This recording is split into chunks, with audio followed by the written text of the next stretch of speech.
ყველაფერს გააკეთებენ იმისთვის, რომ დღეს გამარჯვებას მიაღწიონ, მაგრამ ესმით, რომ ძალიან რთული მისია აქვს პორტუგალიას. ამასობაში კი გამოვიდნენ პორტუგალიელები და ასევე ბორჯღალოსნებიც უკვე მოედანზე არიან.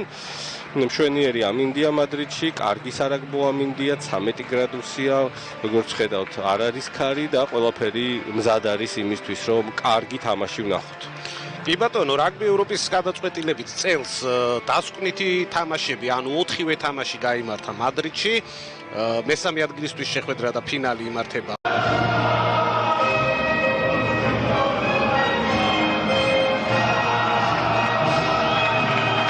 მომახიანად და მონდომებით შეასრულეს პორტუგალიელებმა ჰიმნი, რაც იმას ნიშნავს, რომ კარგად არიან თამაშისთვის განწყობილი. ეხლა კი ვნახოთ ჩვენი ბორჯღალოსნები.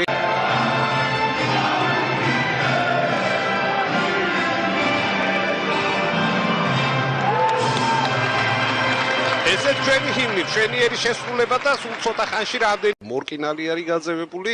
ერთი კაცის უპირატესობა შეიძლება ძალიან დიდი მნიშვნელობის და გადამწყვეტიც კი იყოს ასეთ სიტუაციაში. იქ მანამდე ახალაძეს როგორც შევხედეთ, პატარა ფეხის პრობლემა ჰქონდა, როგორც კი გავიდა მოედნიდან, ეგრევე ექიმები შემოიხვდა.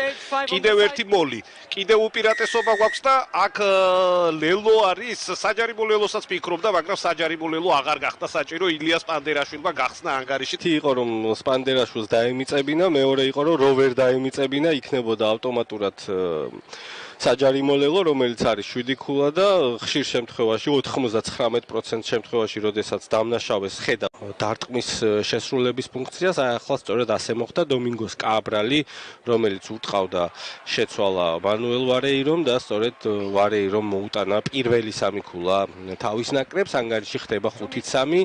ორ საერთოდ არის ის როგორ უნდა დადგეს შერკინებაში, ესეთი ეპიზოდიც გვინახავს უფრო გამოცდილ გუნდებში. აბა მორიგი შერკინება, კიდევ ერთხელ მივაწექით, კიდევ ერთხელ დავძარით და აქ მე მგონი საჯარიმო ლელოს ვერ გადაურჩებიან, მაგრამ მანამდე ჯალაღონია დაასრულა ლელოთი და გაიტანა მეორე ლელო. ეს ეპიზოდი ისევ ჩვენი ლელოთი დასრულა. ტექნიკური ნაწილი იყო შესასრულებელი მხოლოდ და მხოლოდ ჯალაღონიას მხარეს, რომელმაც შეასრულა ძალიან კარგად. არ იჩქარა ბურთის გამოტანა, ამ 59 თამაში კი გატანილი აქვს 11 ლელო. მე-11 იყო ეს ლელო მის მიერ გატანილი.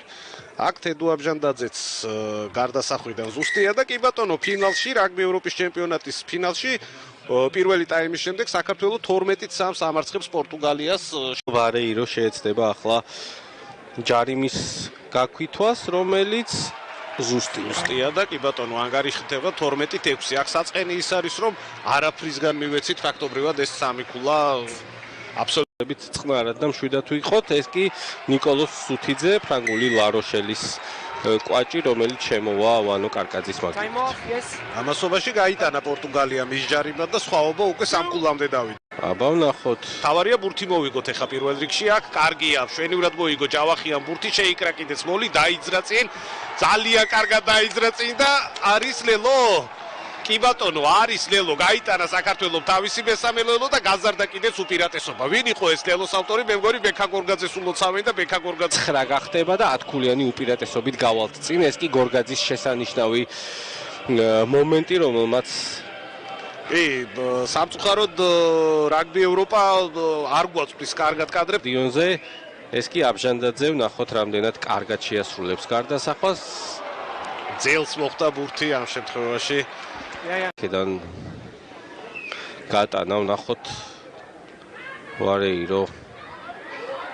ხო, არის მეორე მომენტიც, უკვე 71 წუთია, დაღლილია მოთამაშე, ფეხის დაღლილი აქვს.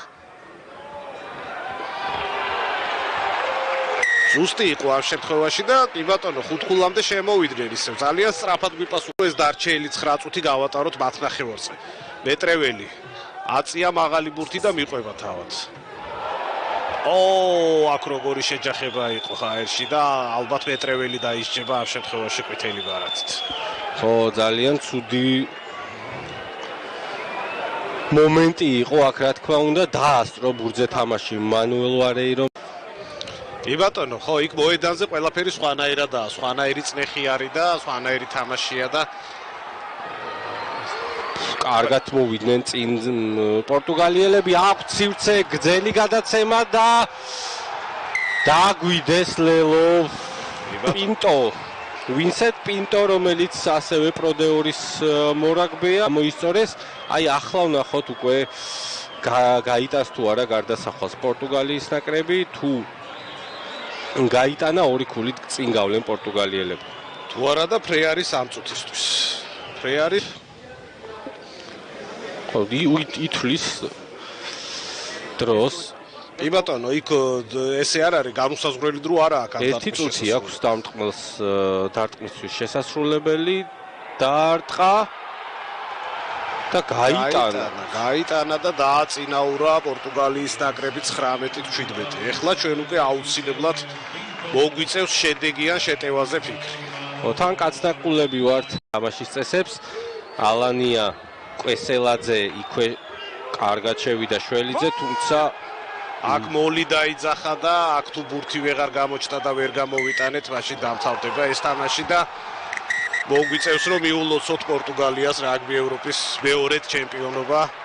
სამწუხაროდ მიუხედავად იმისა, რომ მთელი თამაშის განმავლობაში ფაქტობრივად უპირატესობა ჰქონდა და წინ ვიყავით ანგარიში, ბოლოს მეორე ტაიმის ჯერ საწყის 20 წუთში დაშვებული შეცდომის და მერე ბოლოს დაშვებული შეცდომების შედეგად მოხდა ის, რომ პორტუგალიამ მოახერხა ამ თამაშის მოგება ორი ქულის სხვაობით ანგარიში 19-17 და ისტორიაში მეორედ 2004 წლის შემდეგ პირველად დაეუფლა რაგბი ევროპის ჩემპიონის თასს. ხო, მოხდა სენსაცია, რა თქმა უნდა და პორტუგალიელებმა მოგვიგეს, თუმცა აი ჩანდა